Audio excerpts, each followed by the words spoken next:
Hi అండి, welcome to my channel Shruti's wonders. ఇవాళ ముల్లంగి ఫ్రై ఏ విధంగా చేసుకోవాలో చూద్దాము. ముందుగా నా ఛానల్ని లైక్ చేయండి, సబ్స్క్రైబ్ చేసుకోండి. రాడిష్ ఫ్రై ఏ విధంగా చేయాలో చూద్దాం రండి.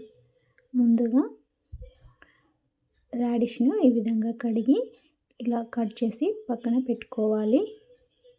నెక్స్ట్ కడాయిలో ఆయిల్ వేసుకోవాలి. పోపు దినుసులు, కరివేపాకు యాడ్ చేయాలి.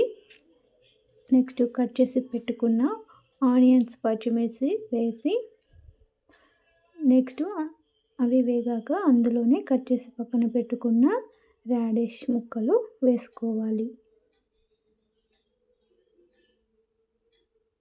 వీటిని మధ్యలో కలుపుకోవాలి.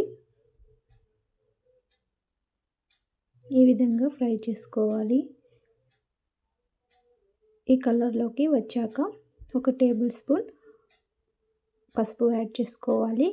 నెక్స్ట్ 1 టేబుల్ స్పూన్ అల్లం పేస్ట్ వేసుకోవాలి. అవి ఫ్రై అయ్యాక నెక్స్ట్ 1 టేబుల్ స్పూన్ కారపొడి, 1 టేబుల్ స్పూన్ సాల్ట్ వేసుకోవాలి టేస్ట్కి తగ్గట్టు.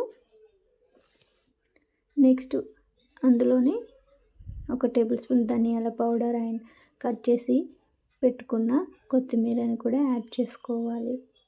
ఈ విధంగా ఒక 2-3 మినిట్స్ పాటు మళ్ళీ ఫ్రై చేయాలి. అంతే అండి, రాడిష్ కర్రీ రెడీ. నచ్చితే సబ్స్క్రైబ్ చేసుకోండి.